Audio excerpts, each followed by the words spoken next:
He is a filmmaker. He is a New York Times bestselling author. He is the host of the Life Without Limits podcast, Yogi Roth. All right, fellas, well, welcome to Elite 11. You have a Heisman vote this year. This is your opportunity to shine. I haven't fired those quick twitch muscles that I'm counting on being there. They have that it factor, and I define the it factor as the following. You walk into the room and people feel your presence, and you lift them. First of all, Yogi, you've been around this quarterback recruiting thing for a long time now. Alabama's playing by a different set of rules. I went up into the student section at one point. We gotta know, why do they call you Super Kid? There's this quote, it says, when the student is ready, the teacher will appear. He can tie his feet to his eyes and make big plays. I love it. You guys got me warmed up for the game already. This is great. I think we're looking at a young man who potentially wins the Heisman Trophy. He reminds me of Deshaun Watson in terms of his makeup.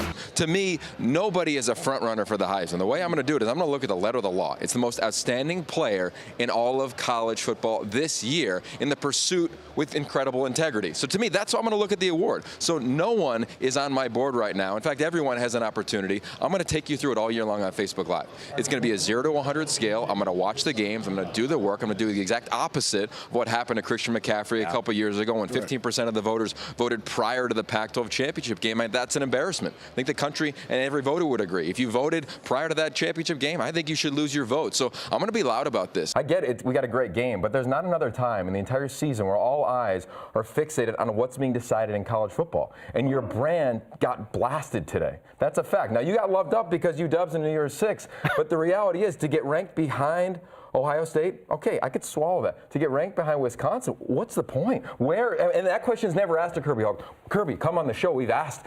Please come on and explain that. I want to learn it. If it's just eye test, okay. If it's based on the resume, okay. But we've seen zero consistency there with how everyone's ranked outside of the top 4. I'm fine with Bama. They're one of the top 4 teams in the country. But to say that it doesn't matter now, I disagree because the reputation of this conference continues to get slapped around the country when fans are saying, SC, even though they're a blue blood program, it doesn't really matter. Drop them behind a team that lost the conference title, didn't play well, and didn't dominate people. And had an awful strength of schedule. Jack is a star. He's an absolute star. Think of Matt Ryan. I wish we got film of Matt when he was 17 years old. He's built like that.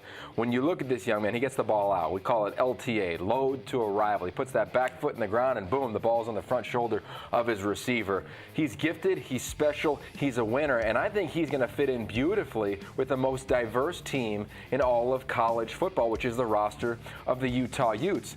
Skill-wise, Mike, this is the position that can get Utah over the hump and go from 9 wins to 11 wins, maybe 12 wins. I mean, this is the guy that is just different. And when they got to the Pac-12 conference, Anthony, we both know this, they lacked at the skill position. They always have had dominant D linemen that play on Sundays, gifted offensive linemen that are athletic and physical. Then they got receivers. Now they got a quarterback. I don't know if he plays now. Tyler Huntley's a good player, but he's a gamer. Well, I'll tell you what I hope happens is I hope Jack doesn't play. I hope we don't get used to playing true freshmen in college football and them learning on the job. I hope you sit, you learn, and you thrive. That, I think, is the best thing for when quarterbacks play. They rip it versus struggle and figure it out. I get Jake Fromm, Tua Tagovailoa played as true freshmen, but they weren't playing at the level they played at the end of the season. And I just would like to pause in the recruiting for a second and say, let's develop players. The stress, right? It gets you a little. It's more stressful for the parents. That's what they always say. 100%. I can remember when my mom would come to games when I was playing, and every time you get hit, she'd kind of cringe. Your son is one of the more physical players in the country, and he's seeking contact, it seems, when he catches the ball. What's it like for you to watch your son not only develop in this program, but also make huge plays in this game tonight? We are in a totally different era of college football. Let's be clear about that. Athletes that are coming in now, they are brands, Mike. We're talking about student athletes with 30, 40, 50,000 Instagram followers, Twitter followers. It is a different deal, so the reverberations are extremely loud. Last night, it was UW. Are they taking over USC? Today, it's been SC saying, no, we have this thing on lock. Well, there's a lot of people you could talk about, right? We talked about a Janae Harris already, Jordan Iosefa stepping in for Porter Gus. I think both punters are going to be big. But I think the stars come out tonight, and I'm going to go wide receiver Deontay Burnett. When you look at critical downs and distances, it's exactly who Sam Darnold goes to, whether it's the fourth quarter or overtime, third down, red zone, backed up, whatever the situation is, he's the guy. And here's a stat for you guys.